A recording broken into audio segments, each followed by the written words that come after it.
it's Belena with Aspire to the Self on this Witchy Wednesday. And today we're going to cover the she as spirit guides. Throughout history in fairy tales and lore, it has been recorded that certain she are, they aided the human in the quest. Like they came along as something that just happened on their journey, and they aided them and prevented the human from experiencing peril. Okay, and with stories such as like Cinderella, everybody knows the story about Cinderella. Well, that is apparently a story that was throughout the world. Each culture had its own telling of the Cinderella story, as well as there's the Rumpelstiltskin story. Every culture has that story. That's why Grimm's fairy tales were so popular, because they encompassed all the major themes from stories that they found all throughout Europe and all other places that they went to. The same themes and stories, which means they've experienced similar things, okay?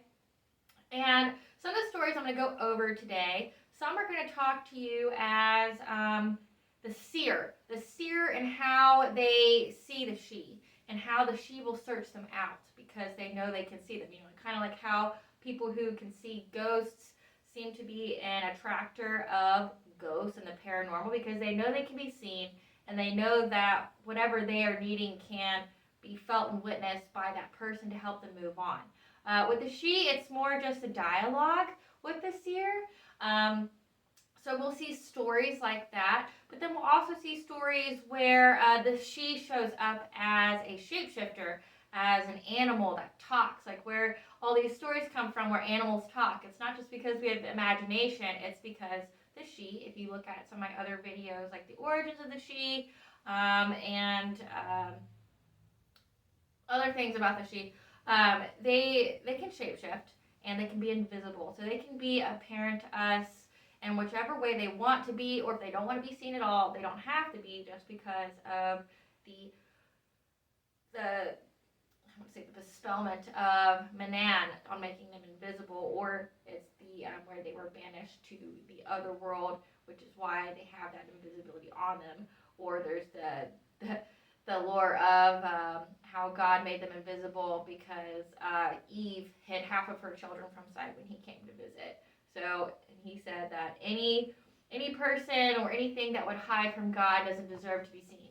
So there's different theories and lore and stuff for why they can't be seen or why they are shapeshifters, but ultimately they can come in whatever form they want. They can even come into a form of a real life person.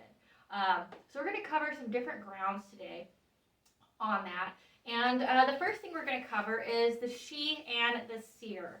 Okay, so this is a book, Celtic Visions, by Caitlin Matthews. It's a really good book if you're trying to understand yourself.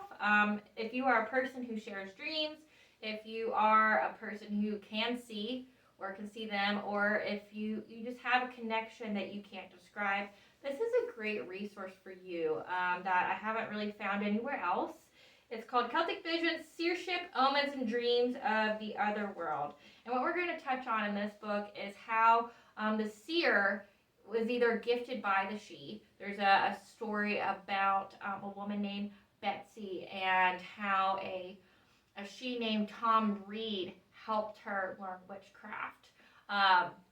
We're going to be covering that one. And then we're also going to cover, like I said, how the gene was passed on, the gene of seership was passed on from your mother's side, and they said it went through the gene for red hair. So the whole the dirty redheaded children jokes, that's where they're from, where like redheads don't have souls or redheads are witches. It's through that because it was believed that the gene for seership and otherworldly abilities passed down through the mother's side with the gene of red hair.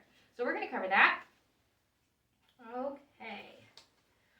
So first off, it is well known that the second sight runs through families and is connected with a gene for red hair. But for those who are not so blessed, the second sight can be temporarily acquired by different means, most often by physical contact with the seer. Reverend Robert Kirk, Remember the book that I gave in The Origins of the She? Robert Kirk was a renowned man during his time, and he risked quite a lot to publish his findings. I think it's called the Commonwealth. It's about the secret contract between humans and the She in the Otherworld, and how there's this contract in place that decides how things are to be run. He risked a lot to write that book. Like, we're talking his whole reputation, his financials, everything. That man risked everything to write that book. Reverend Robert Kirk gives a method for transmission of seership, suggesting that the operator gird a tether of hair which has bound a corpse to the bier about his middle, then bow his head downward and look through the legs until he espies a funeral advancing. This rather grisly method equates the getting of the second sight to contact with the dead. An alternative to this method is to peer through a hole in a tree from which a knot of fir has been taken. But if the wind changes while the operator looks through the knot-hole piece of wood, as parents frequently mock warn their grimacing children, he is in danger of his life. This purposeful looking through a hole makes a portal or aperture from our everyday world into the other. Okay? And then we get to why the She would seek out a seer. Okay, the keeping of promises and truthful heart required a great deal of human beings who are not best known for either ability, but they remain the touchstone of all fairy alliances, as we can see from looking at any fairy story where the human partner in the contract is required to do or refrain from doing an action that will break the contract. Now, in the Morgan's stories, they're called the Giza, or during her time frame of the Tuatha De Danann. It was the Giza. It was laws placed on you by her or someone else, and you weren't allowed to break those, or your favor could go away. Cunning woman Elspeth Roach from the Orkney swore that she gave up her powers of speech in order to gain the help of her fairy spirit skills. A curious way of calling upon a man's fairy allies in order to force them to be an oracle is given by Martin Martin. It was an ordinary thing among the over-curious to consult an invisible oracle concerning the fate of families and battles, and etc. This was performed 3 different ways. The first was by a company of men, one of whom, detached by law, was afterwards carried to a river, which was the boundary between 2 villages. 4 of the company laid hold on him, and having shut his eyes, they took him by the legs and arms, and then, tossing him to and again, struck his hips with force against the bank. One of them cried out, "What is it you have got here?" Another answers, "A log of birchwood." The other cries, "Let his invisible friends appear from all quarters, and let them relieve him by giving an answer to our present demands." And in a few minutes after, a number of little creatures came from the sea who answered the question and disappeared suddenly. The man was then set at liberty, and they all returned home to take their measures according to the prediction of their false prophets. But the poor deluded foals were abused, for the answer was still ambiguous. This was always practiced in the night and may literally be called the works of darkness. Okay, and so now we're going to get in the alliances of the She with the seer. Okay.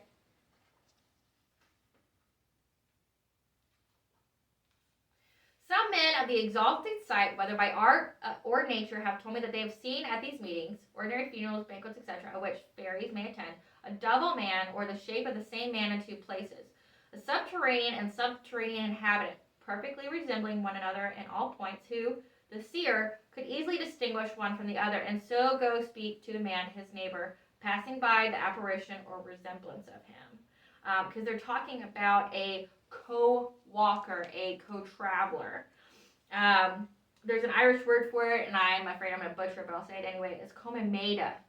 It means co-traveler who is part of the soul that may go forth and visit other times and places, which may explain how the image of someone living far distant may also appear in another location. Seers avouch that every element in different state of being has in its animals resembling those of another element. They have told me they have seen a double man or the shape of the same man in 2 places. They call this reflex man a comemeda, or co-walker, every way like the man, as a twin brother and companion, haunting him as his shadow, and is oft seen and known among men, resembling the original both before and after the original is dead. If invited and earnestly required, these companions make themselves known and familiar to men, otherwise being in a different state and element, they neither can nor will easily converse with them. So I just want to stop this for a second. If you feel like you're haunted, If your TV's getting shorted, lights are going out, things are moving, or if you notice that your luck just seems to be removed, things are going missing.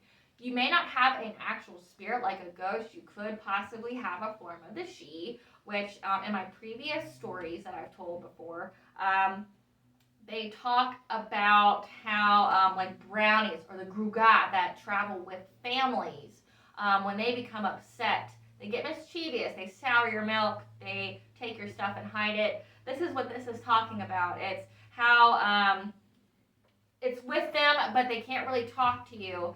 So they'll use synchronicities like angel numbers, because remember, they are descendants of fallen angels.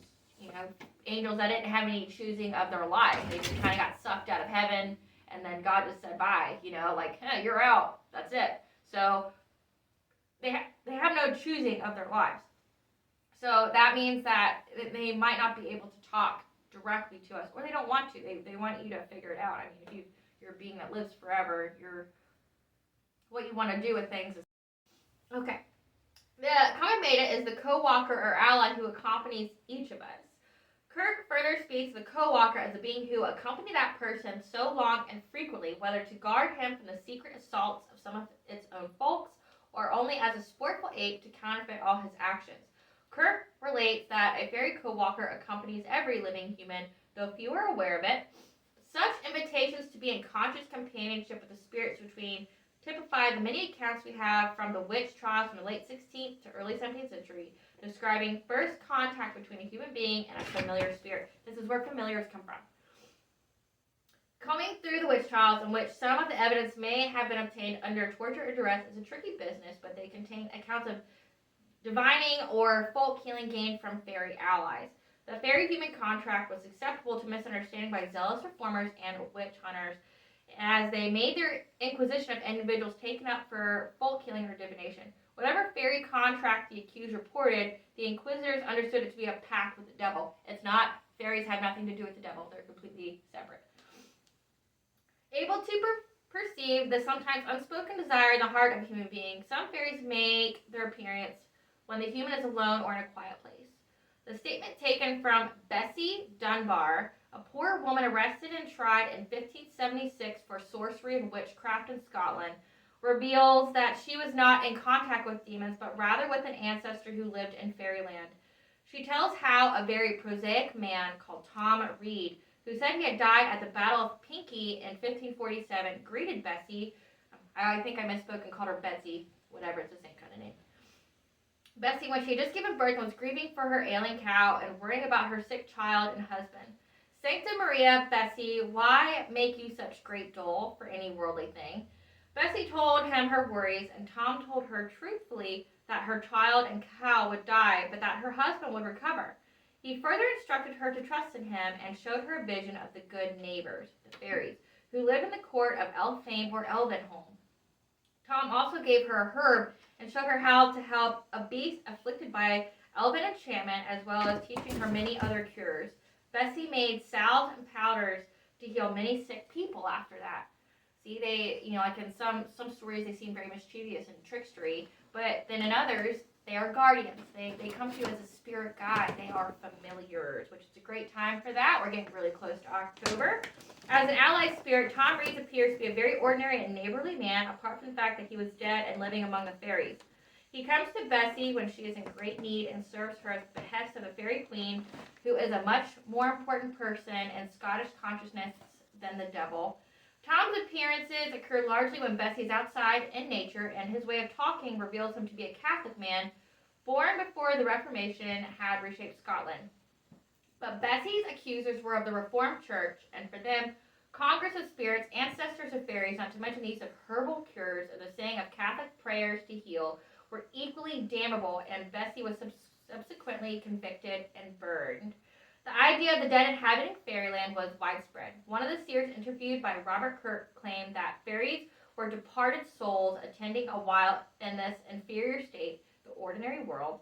The sense of an ancestral collective that was the same as or become one with the fairies may well stem from an ancient pre-Christian understanding by the 17th century was beginning to wane in cities and in the rationalizations of the educated, but was still potent among country people who kept the ancient lore. Okay? So there you go. We have where this woman was taught magic by the guy, by this fairy, and he wasn't even a true fairy. He was a human that died and resided in the otherworld. Because apparently, like how the Vikings have Valhalla and places where they get to go if they have victory, or it's an in-between place for them. That's like their version of heaven. Well, that's kind of what the otherworld is. It's a place that's separate from our physical plane, but it's a land where time is different. Like there's no aging, there's no decay. That's how they're able to live forever. That's why they end up staying there, is because if they come over here, like they say when humans are released back after being there, it's like the age of the years that they missed while being over there catches up with them, and they could literally come back to this world as an 18-year-old and then die the next day because of the time they spent over there being caught up with them when they get back here. Okay, so the next story we're going to read is from the Irish Folk and Fairy Tales by Sean Kelly. Okay, we're going to read The Little White Cat. This is perfect for Samhain or All Hallows Eve. A long, long time ago, in a valley far away, the giant Trincos lived in a great castle surrounded by trees that were always green. The castle had 100 doors, and every door was guarded by a huge shaggy hound with tongue of fire and claws of iron, who tore to pieces anyone who went to the castle without the giant's leave. Trincos had made war on the king of the Torrents, and having killed the king and slain his people and burned his palace, he carried off his only daughter, the Princess Eileen, to the castle in the valley. Here he provided her with beautiful rooms and appointed 100 dwarves dressed in blue and yellow satin to wait upon her, and harpers to play sweet music for her, and he gave her diamonds with that number, brighter than the sun. But he would not allow her to go outside the castle, and told her if she went on one step beyond its doors, the hounds with tongues of fire and claws of iron would tear her to pieces. Yikes! A week after her arrival, war broke out between the giant and the king of the islands, and before he set out for battle, the giant sent for the princess and informed her that on his return he would make her his wife. When the princess heard this, she began to cry, for she would rather die than marry the giant who had slain her father. Crying will only spoil your bright eyes, my little princess, said Trincos, and you will have to marry me whether you like it or not. He then bade her go back to her room, and he ordered the dwarfs to give her everything she asked for while he was away, and the harpers to play the sweetest music for her. When the princess gained her room, she cried as if her heart would break. The long day passed slowly, the night came, but brought no sleep to Eileen, and in the great light of the morning she rose and opened the window and looked about in every direction to see if there were any chance of escape. But the window was ever so high and above the ground, and below were the hungry and ever watchful hounds. With a heavy heart, she was about to close the window when she thought she saw the branches of the tree that was nearest to its moving. She looked again, and she saw a little white cat creeping along one of the branches. Meow, cried the cat. Poor little pussy, said the princess. Come to me. Stand back from the window, said the cat, and I will. The princess stepped back, and the little white cat jumped into the room. The princess took the little cat on her lap and stroked him with her hand, and the cat raised its back and began to purr.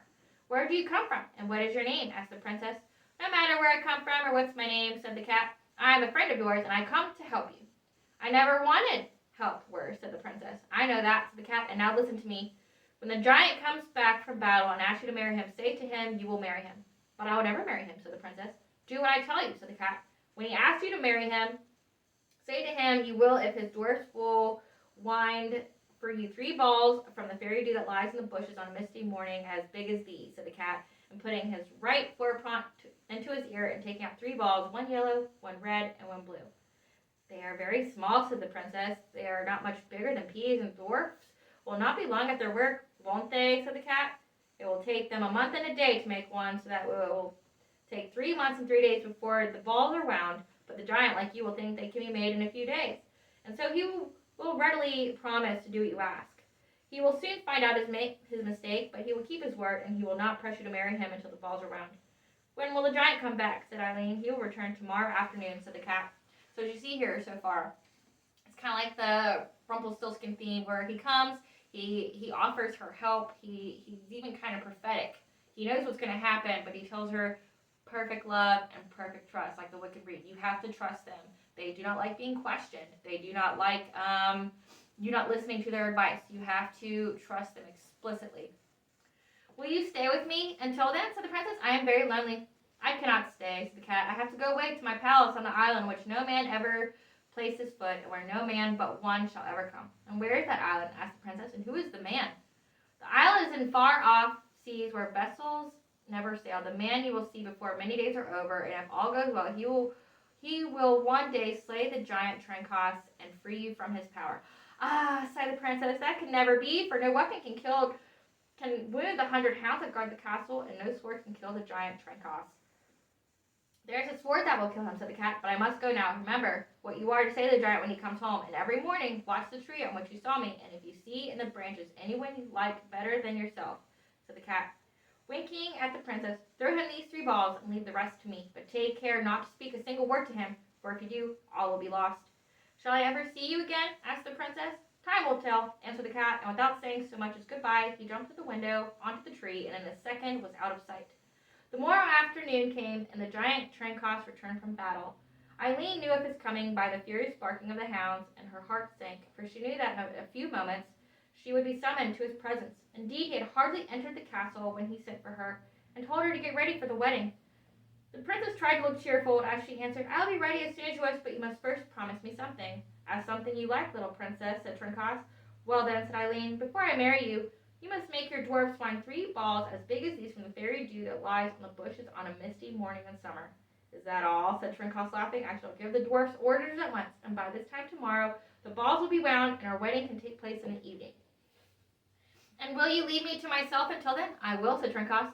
On your honor, as a giant, said Eileen. On my honor as a giant, replied Trencos. The princess returned to her room, and the giant summoned all his dwarfs, and he ordered them to go forth with the dawning of the morn, and to gather all the fairy dew lying on the bushes, and to wind 3 balls, 1 yellow, 1 red, and 1 blue.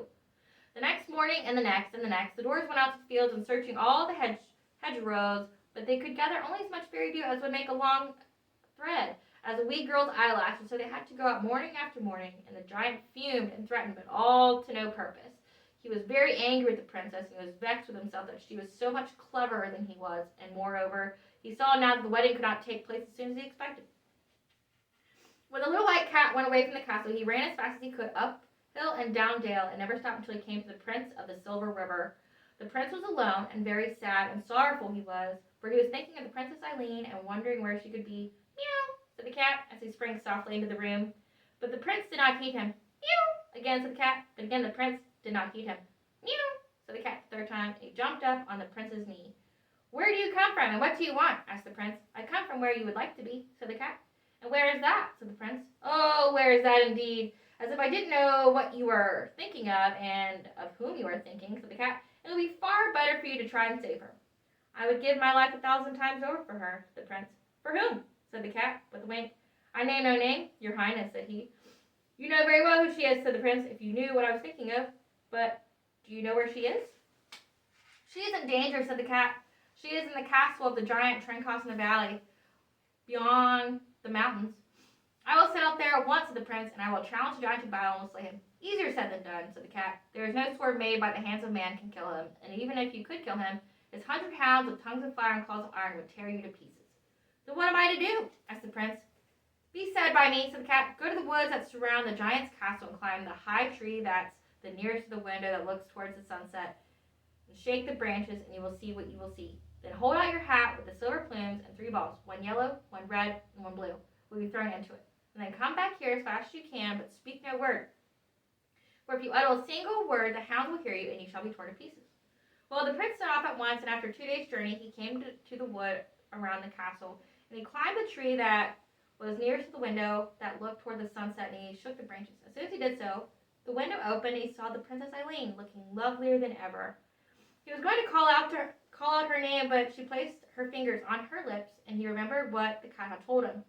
Then he was to speak no word. In silence he held out the hat with the silver plumes, and the princess threw into it the 3 balls, one after another, and blowing him a kiss, she shut the window. And well it was she did, for at that moment she heard the voice of the giant who was coming back from hunting. The prince waited until the giant had entered the castle before he descended the tree. He set off as fast as he could. He went uphill and down dale and never stopped until he arrived at his own palace, and 3 waiting for him was the little white cat. "Have you brought the 3 balls?" said he. "I have," said the prince. "Then follow me," said the cat. On they went till they left the palace far behind and came to the edge of the sea. "Now," said the cat, "unravel a thread of the red ball, hold thread in your right hand, drop the ball into the water, and you shall see what you shall see." Sounds very ominous. The prince did as he was told, and the ball floated out to sea, unraveling as it went, and it went out until it was out of sight. "Pull now," said the cat. The prince pulled, and as he did, he saw far away something on the sea shining like silver. It came nearer and nearer, and he saw it was a little silver boat, and at last it touched the sand. "Now," said the cat, "step into this boat, and it will bear you to the palace in the island on which no man has ever placed his foot. The island in the unknown seas that were never sailed by vessels made of human hands. In that palace there is a sword with a diamond hilt, and by that sword alone the giant Trencos can be killed. There are also 100 cakes, and it's only on eating these the 100 hounds can die. But mind what I say to you. If you eat or drink until you reach the palace of the little cat and the island in the unknown seas, you will forget the Princess Eileen." "I will forget myself first," said the prince, as he stepped into the silver boat, which floated away so quickly that it was soon out of sight of land.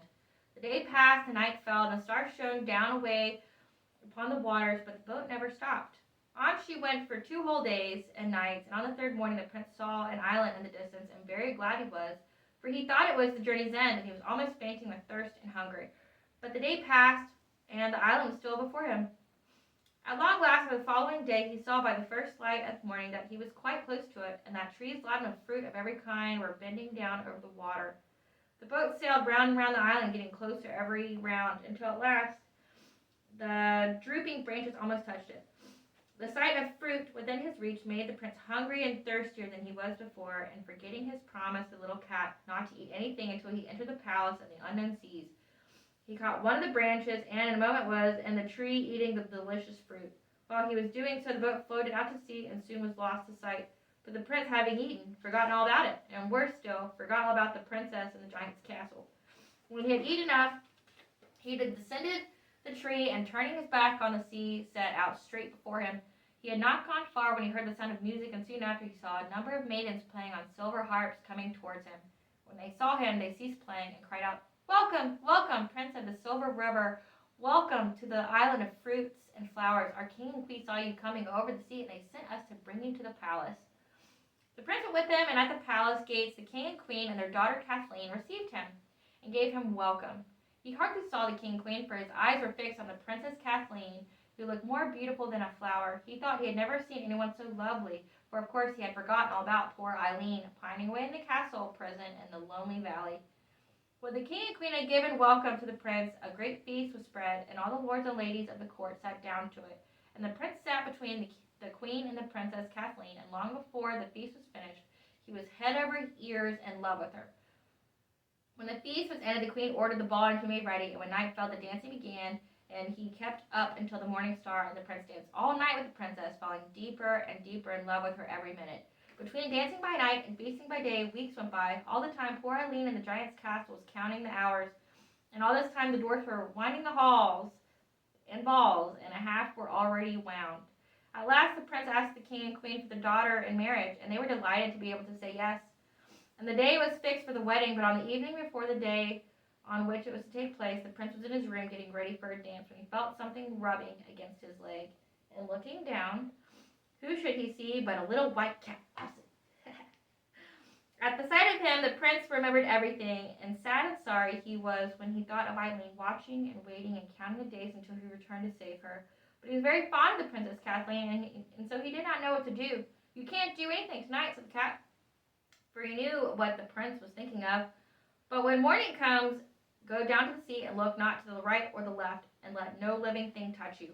For if you do, you shall never leave the island. Drop the second ball into the water, and as you do the first, when the boat comes, step in at once. Then you may look behind you, and you shall see what you shall see. You'll know which you love best, the Princess Eileen or the Princess Kathleen, and you can either go or stay." The prince didn't sleep a wink that night, and at the first glimpse of the morning he stole from the palace.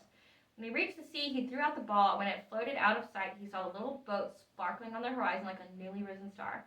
The prince had scarcely passed through the palace doors when he was missed, and the king and queen and the princess and all the lords and ladies of the court went in search of him. taking the quickest way to the sea.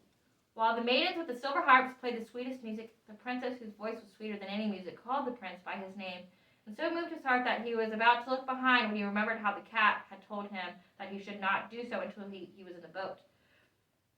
Just as it touched the shore, the princess put out her hand and almost caught the prince's arm, but he stepped into the boat in time to save himself, and it sped away like a receding wave. A loud scream caused the prince to look round suddenly, and when he did, he saw no sign of king or queen or princess or royal ladies, but only big green serpents with red eyes and tongues that hiss out fire and poison as they writhed in 100 horrible coils.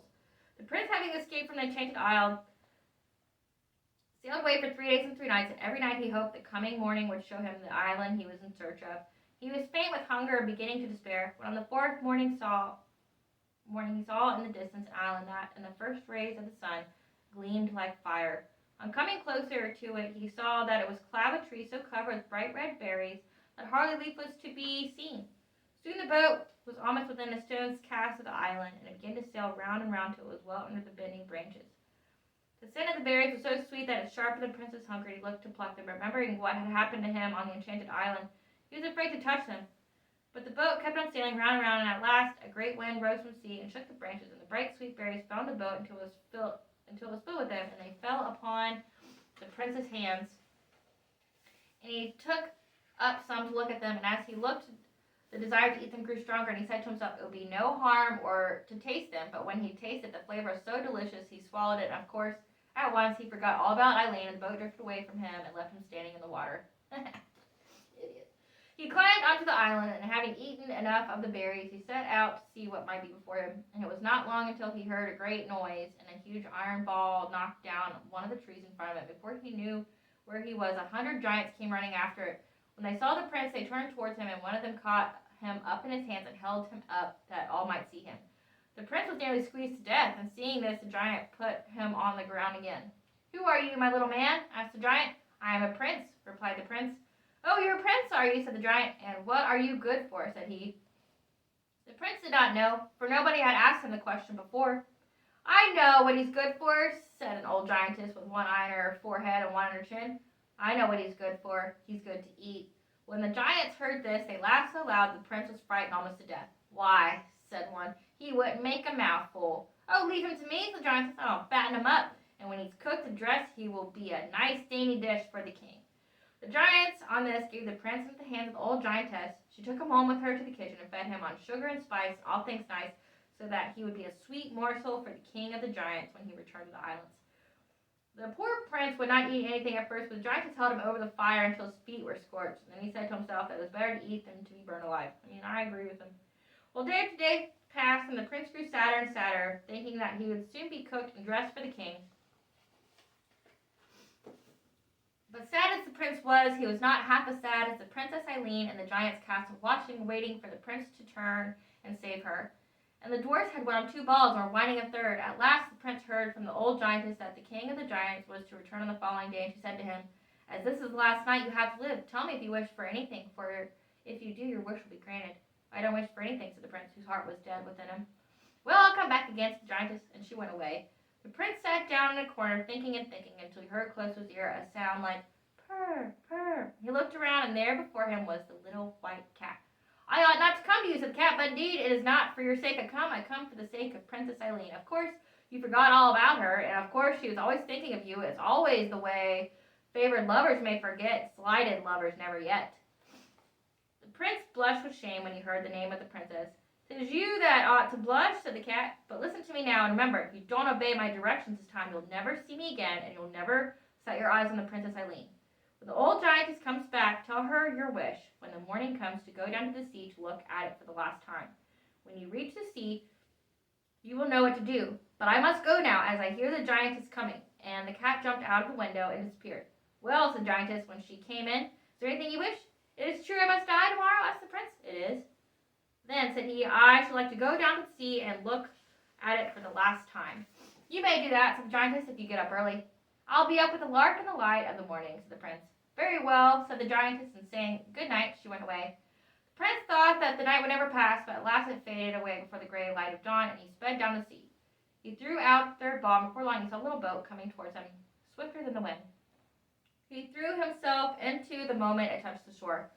Swifter than the wind, it bore him out to the sea, and before he had time to look behind, the island of the giantess was like a faint red speck in the distance.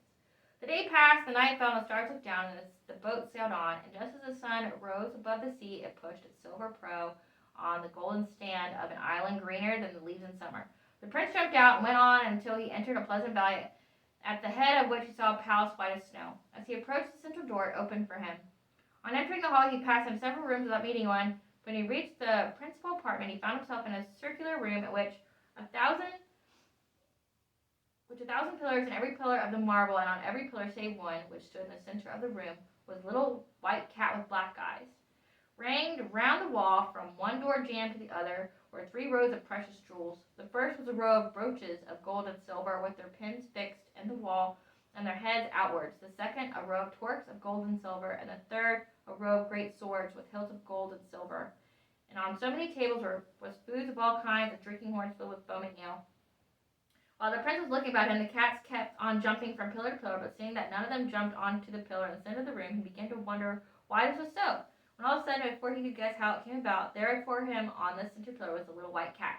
"Don't you know me?" said he. "I do," said the prince. "Ah, but you don't know who I am." "This is the palace of the little white cat, and I am the king of the cats, but you must be hungry, and the feast is spread."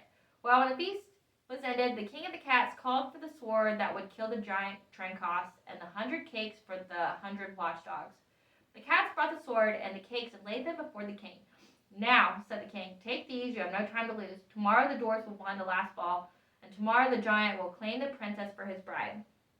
So you should go at once, but before you go, take this from me to your little girl." And the king gave him a brooch lovelier than any on the palace walls. The king and the prince, followed by the cats, went down to the stand, and when the prince stepped into the boat, all the cats mewed 3 times for good luck, and the prince waved his hat 3 times, and the little boat sped over the waters all through the night as brightly and as swiftly as a shooting star. And the first flush of morning it touched the strand. The prince jumped out and went on, up hills and down dale until he came to the giant's castle. When the hounds saw him, they barked furiously and bounded towards him to tear him to pieces. The prince flung the cakes to them, and as each hound swallowed his cake, he fell dead. The prince then struck his shield 3 times with the sword when he had brought from the palace the little white cat. When the giant heard the sound, he cried out, "Who comes to challenge me on my wedding day?" The dwarfs went out to see, and returning told him it was a prince who challenged him to battle. The giant, foaming with rage, seized his heaviest iron club and rushed out to the fight. The fight lasted the whole day, and when the sun went down, the giant said, "We have had enough of fighting for the day, but we can begin at sunrise tomorrow." "Not so," said the prince. "Now or never, win or die." "Then take this," cried the giant as he aimed a blow with all his force at the prince's head. But the prince, darting forward like a flash of lightning, drove his sword into the giant's heart, and with a groan he fell over the bodies of the poisoned hounds. When the dwarfs saw the giant dead, they began to cry and tear their hair. But the prince told them they had nothing to fear, and he bade them go and tell the Princess Eileen he wished to speak with her. But the princess had watched the battle from her window, and when she saw the giant fell, she rushed out to greet the prince, and that very night she and all the dwarves and harpers set out for the palace of the Silver River, where they reached the next morning. From that day to this, there never has been a gayer wedding than the wedding of the Prince of the Silver River and the Princess Eileen. And though she had diamonds and pearls to spare, the only jewel she wore on her wedding day was the brooch which the prince had brought her from the palace of Little White Cat in the far-off seas. So that's the story about that's the story how a familiar comes and helps him, even though he doesn't follow the rules. Like I said, they're big on rules. You have to follow them. And if you are a prophetic, they will give you rules, and they will give you certain milestones that have to be met before your desired outcome will fully manifest. Think of them as the dominoes that have to fall, little things that have to fall before the end result that you've seen will come into fruition. That's what this is. And he even rescues him when he doesn't listen, and he knows he's not going to listen, so he provides enough time for the guy to not listen, because he knows. The next story we're going to read is about a Brownie, or a Gruagach. Remember, a type of she that will follow a family or is attached to the land. and they act for the betterment of the family. But it's only if you provide them with respect, and it's only if you provide them with offerings, which is part of the respect. In this story, it is customary for them to provide milk, honey milk to them every night, or porridge. They would provide the brownies every night as a tribute for the work that the brownies would do, like protecting the land, making sure the crops would grow, things of that nature. So that's what this story is about. And this will be the last one that I read before the end. So it's called The Brownie of Fern Glen. This is from Scotland. There was once a farmhouse called Fern Glen. It was named for the glen which it stood on the edge of, and which anyone who wanted to visit the farm had to travel through. But this glen was believed to be an abode of a brownie. This fairy never appeared to anyone in the daytime, but was sometimes glimpsed at night, stealing about like an ungainly shadow from tree to tree. Remember, shadow people. Like all brownies who are properly treated and let alone, he would do any kind of work around the farm in return for a bowl of milk for his supper. The farmer often said that he didn't know what he would do without the brownie, for if there was any work to be finished in a hurry at the farm, corn to thrash or winnow, turnips to cut, cloths to wash, or a garden to be weeded, and all that the farmer and his wife had to do was to leave the door of the barn or the turnip shed or the milk house open when they went to bed and put down a bowl of new milk on the doorstep. And when they woke the next morning, the bowl would be empty and the job finished better than if it had been done by mortal hands. In spite of all this, however, everyone about the farm was afraid of the brownie would never go a couple of miles around it in the dark, then pass through the glen and run the risk of catching a glimpse of him. Only one person on the farm didn't fear the brownie, and that was the farmer's wife. She was good and gentle and wasn't afraid of anything at all. So when the brownie's supper had to be left outside, she always filled his bowl with the richest milk and added a good spoon of cream to it, too. For she said, he worked so hard for us and asked no wages, and he well deserves the very best meal that we can give him. So another way is to give them a plate of food from whatever supper that you made that night. If you, like, say in the other video I've posted of the sentient home and the guardians of it, this kind of attaches to that. Okay, so if you set out a plate of food for whomever, say to the woods, to the altar in your home, it's that premise that you have to give, you have to share your abundance with the guardians, and they will help you. But if you stop doing it, they will feel disrespected. One night, this gentle lady was taken very ill, and everyone was afraid she was going to die. The farmer was greatly distressed, and so were the servants and farmhands, for she had been such a good mistress to all of them that they loved her as if she had been their mother. But they were all young, and none of them knew very much about the illness, so everyone agreed that it would be better to send off for an old woman who lived about 7 miles away on the other side of the river, and who was known to be a very skillful nurse. But who was to go? That was the question. For it was black midnight, and the way to the old woman's house lay straight through the glen. Whoever traveled that road at night ran the risk of meeting the dreaded brownie. The farmer would have gone only too willingly, but he dared not leave his wife alone. So the servants stood in groups about the kitchen, each one telling another that he or she ought to go, yet none of them offering to go themselves. Little did they know that the cause of all their terror was standing only a yard or two away, listening with an anxious face from behind the kitchen door. The brownie was a queer, misshapen wee man with a long beard, red-rimmed eyes, broad, flat feet, and enormous long arms that touched the ground, even when he stood upright. He had come from his hiding place in the glen, as he did every night, to see if there was any work for him to do and to look for his bowl of milk. But he had seen from the open door and lit-up windows that there was something wrong inside the farmhouse, which at that hour was wont to be dark and still. So he had crept in through the back door to try and find out what the matter was. When he gathered from the servants' talk that the farmer's wife, who had been so kind to him, was taken ill, his heart sank within him. And when he heard that the silly servants were so taken up with their own fears that they dared not set out to fetch a nurse for her, he became angry. "Fools! Idiots! Dolts!" he muttered to himself, stamping his queer, misshapen feet on the floor. "They speak as if I were ready to take a bite out of them as soon as I ever met them. If they only knew the bother it gives me to keep out of their road. But if they go on like this, the bonny lady will surely die, so it seems that I must go and fetch help myself." So saying, he reached up his long arm, took the farmer's dark cloak from a peg on the wall. Quickly and quietly he threw it over his head and shoulders to hide his ungainly form, and hurried away to the stable. The horses and other animals were not afraid of the brownie, for they often saw him in the night working away at whatever task had been left for him. So they didn't stir as the brownie saddled and bridled the fastest horse, led him to the door of the stable, and scrambled up on his back. Then the brownie whispered to the horse, "If you ever travel fleetly now." And it was that the creature understood him, for it gave a little whinny and pricked up its ears, and then darted out into the darkness like an arrow from the bow.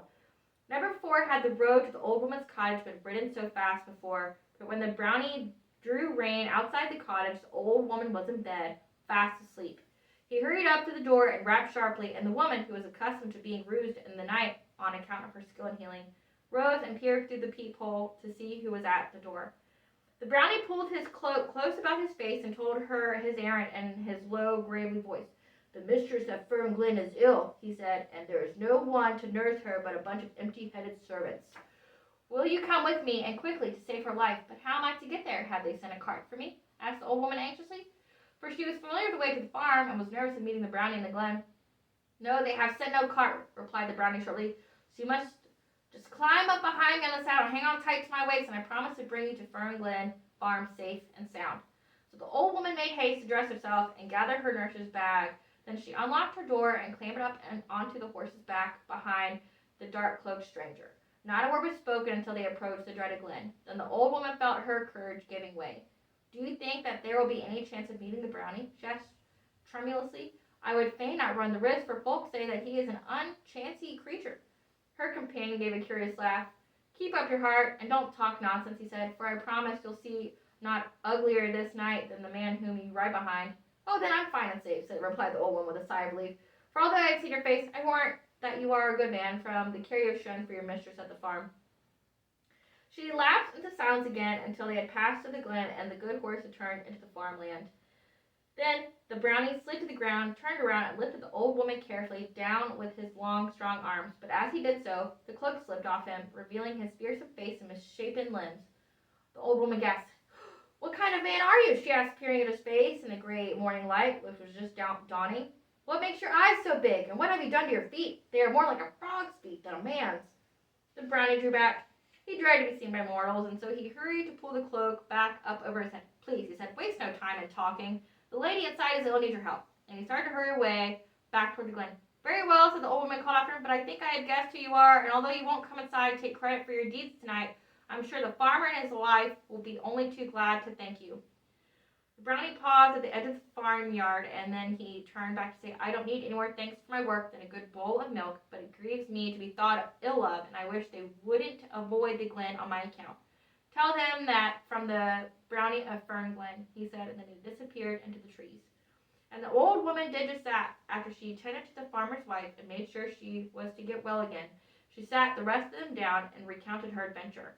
So forever after, all they never saw the brownie any more than they had before. The people of Fern Glen were no longer afraid of him or passing through the glen, and when they put out a bowl of milk on the doorstep, they always made sure to fill it with the richest milk and to add a good spoonful of cream too.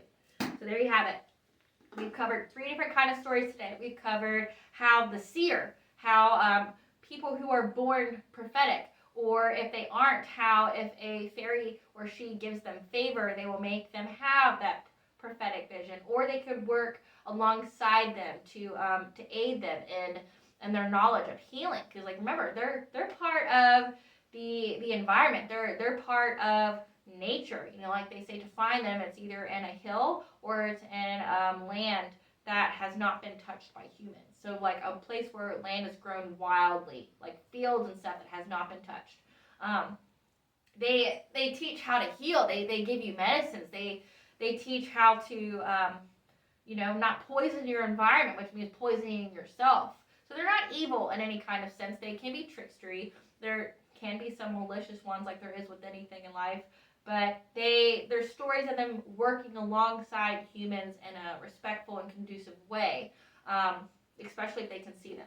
The second story is how they'll come about as a familiar, as an animal. And no, I don't think animals actually talk, but I because they seem to be linked to our unconscious, and because, like, say, dream world, the dream state, they have access to you, because our dreams are like a portal. They are a key to everything. You can go anywhere. That's why there's astral projection. That's why there's dream shares, because it is an unlocked door for us, and so they can come to you and dream. They can give you guidance.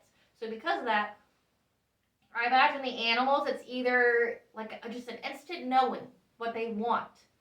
For myself, with my own animals, it's like I just know what they want. Like, you know, it could also be reading body language too. But for the stories, it seems like they just have this instant knowing, or there's some kind of communication there, but it's not like, like a Disney movie where their lips are moving and stuff. I don't believe that actually happens. But they have a familiar, like a witch's companion that aids, in times of turmoil and to get you to where you need to be. Then the third story is how they're attached to your family, or they're attached to the land, and they work to help you to make sure that you are good, as long as you respect them and you give them what they are owed, which is a share of your abundance that they help cultivate for you. Okay, guys, that is it for this week on Witchy Wednesday. See you next